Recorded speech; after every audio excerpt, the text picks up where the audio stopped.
Alright, what's going on, everybody? Welcome back to Storytime with Jesse. Welcome back to our Star Wars journey. So we'll be continuing our read-along of Star Wars The High Republic Convergence. Last time we made it through Chapter 3.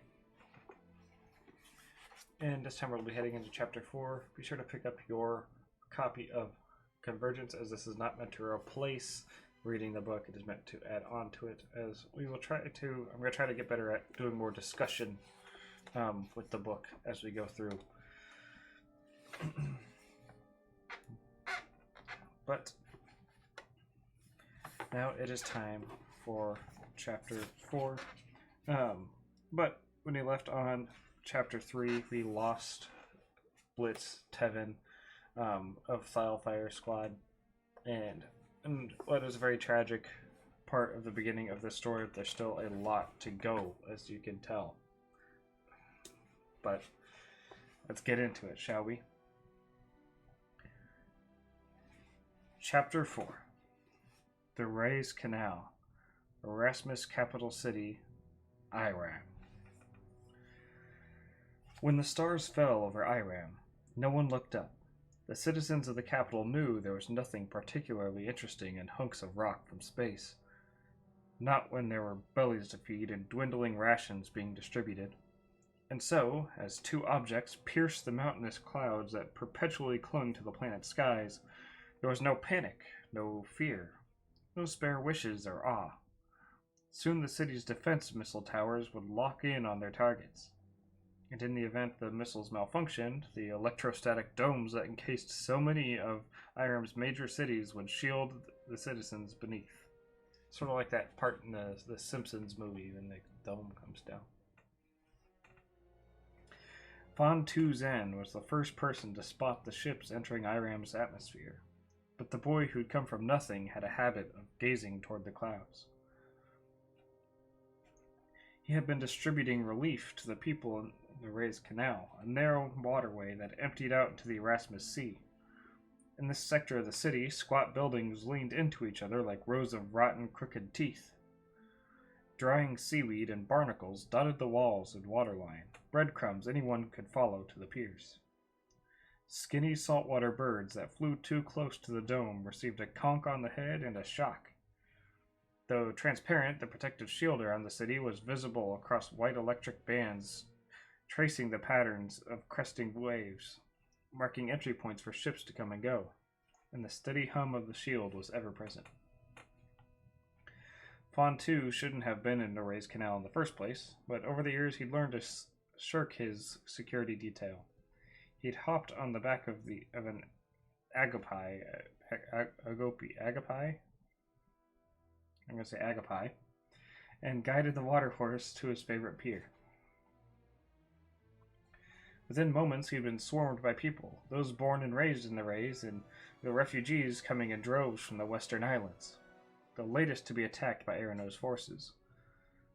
Phan-tu should have felt fortunate that the war with Arano had yet to reach the capital, but the destruction of nearby towns meant the infrastructure of Erasmus was eroding as quickly as the coastline during monsoon season, and it was those at the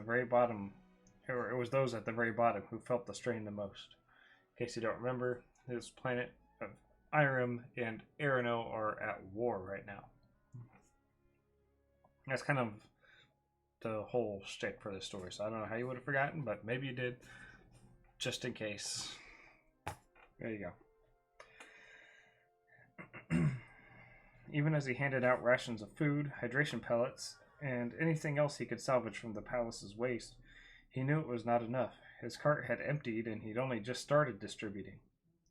Pain wedged between his ribs as parents and elders walked away empty-handed. He'd gone as far as to offer the linen fiber tunic off his back, the gold-stitched slippers that made him feel positively ridiculous, but they never accepted. They never cursed him, never let their desperation turn into anger, not toward him. Phan-tu was, after all, one of them. He should have been on his way back to the palace. His mother's worried. That's mothers, plural. He's got two mothers. Not mother with an apostrophe S. That's what I mean. But his muscle memory carried him to the pier. He made a mental note of how many people had left with nothing, more than he could count. The helplessness of it all was suffocating, and he thought that solace from the sight of the sea, and he sought solace from the sight of the sea. At the southernmost edge of the canal, a pale blue scorpion, the size of a pebble, crept along the cracked pier. Too young to be poisonous yet, and small enough it must have slipped through the dome. He towed it off the ledge. Along the coast, tiny square houses crowded the shore. White stone washed in bright blues, greens, and yellows. Canvas awnings provided little shade at the height of the sun, but it was home. Once, before the worst monsoon in his lifetime, he lived there with his biological mother and Tala, his little sister. Once, when the electrostatic dome hadn't been strong enough against the waves of a storm, they'd all been carried out to sea. Only phan-tu had swum back. As the crowds dispersed, a girl with short brown curls and a dress stitched of some sort of recycled canvas tugged at his pant leg. She looked so much like his sister once had, and so he got down on his knee and pointed to her closed fist.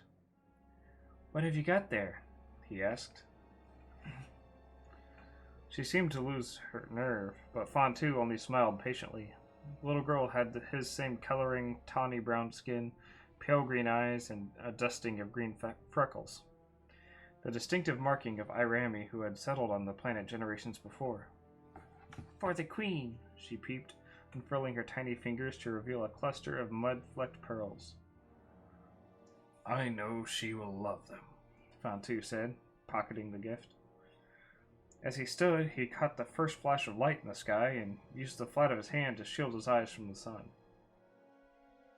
No one else looked up at first, used to the safety that the missiles and dome provided in times of peace, only used for storms.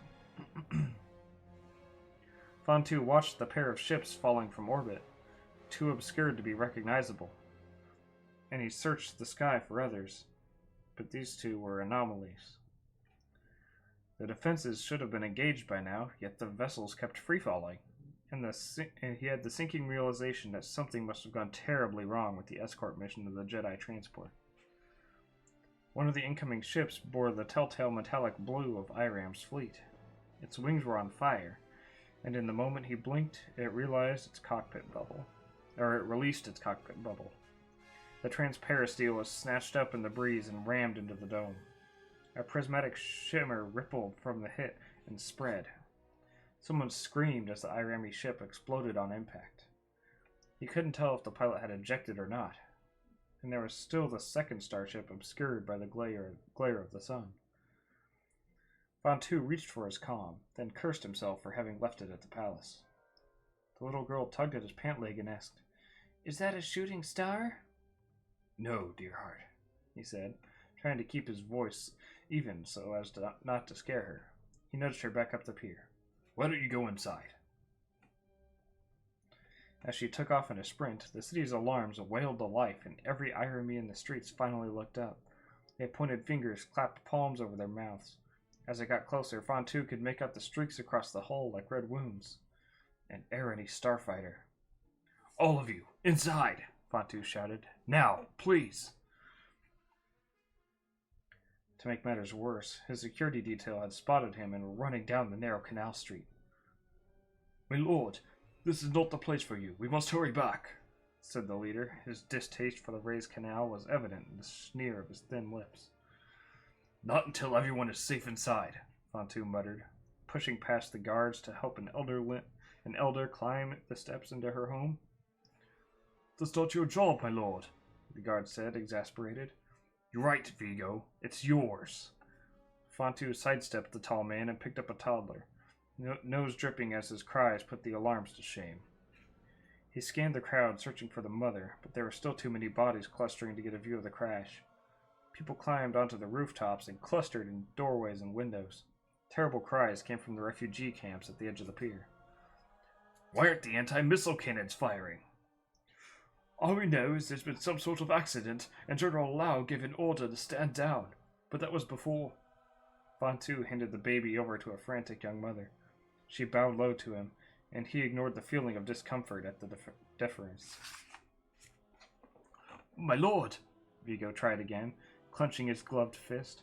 Might I remind you that you are my charge. The city's defenses will hold.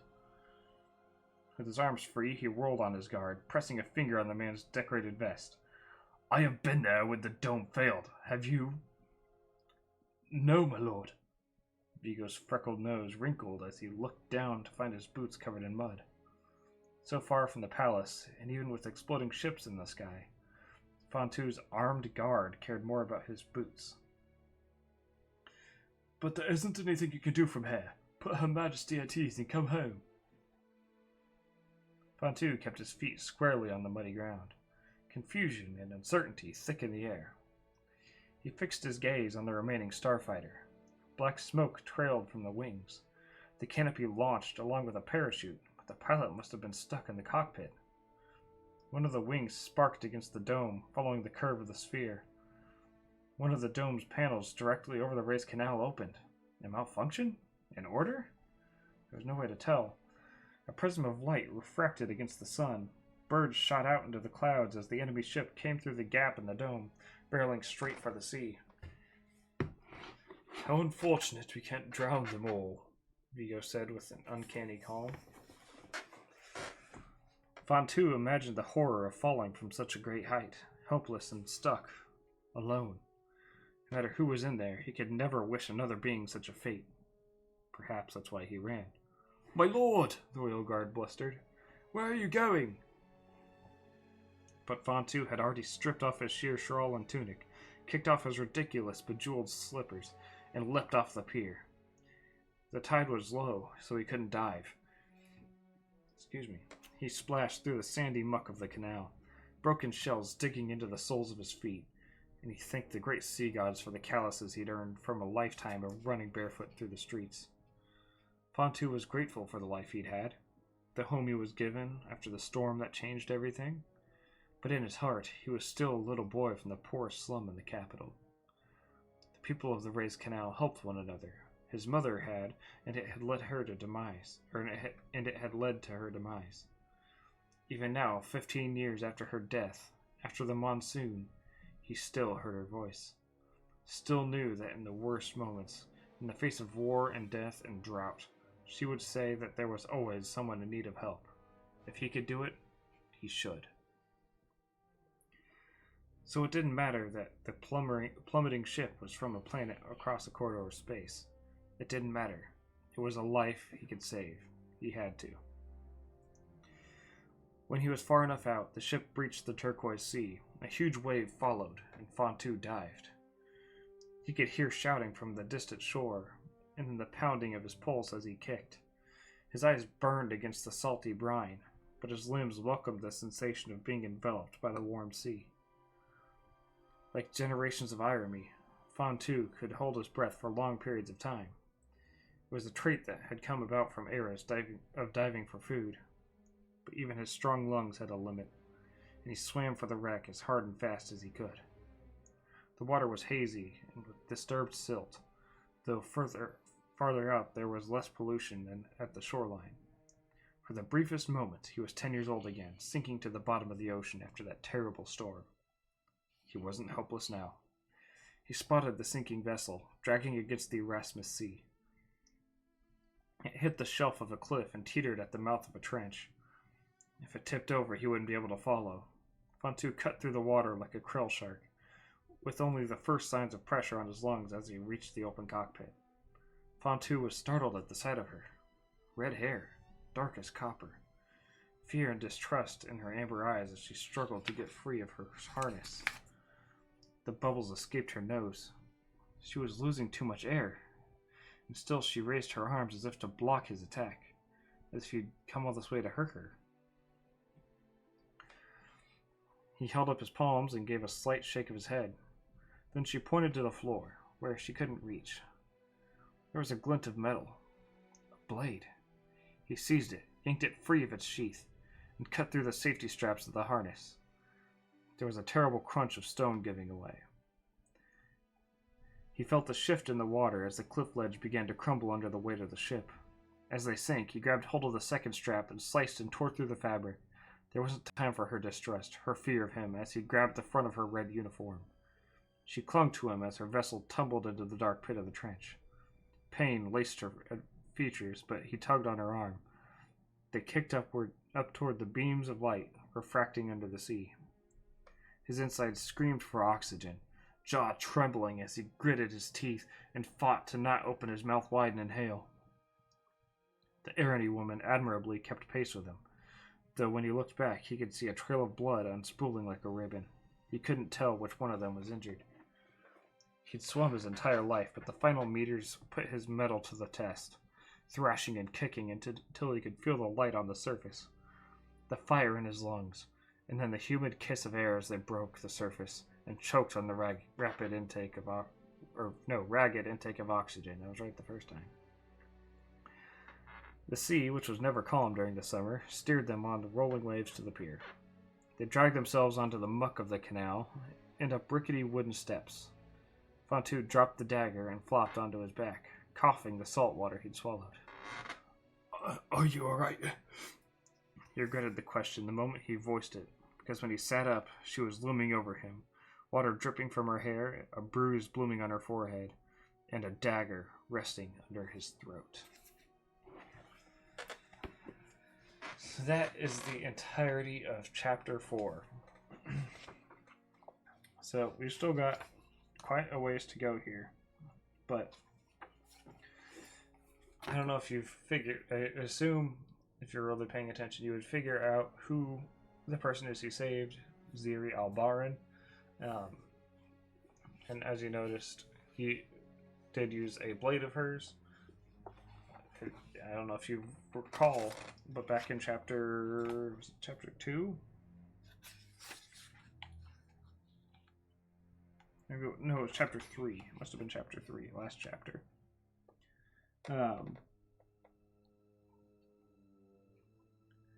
Somewhere, but in the ceremonial Bane Blade, I believe is what it was called.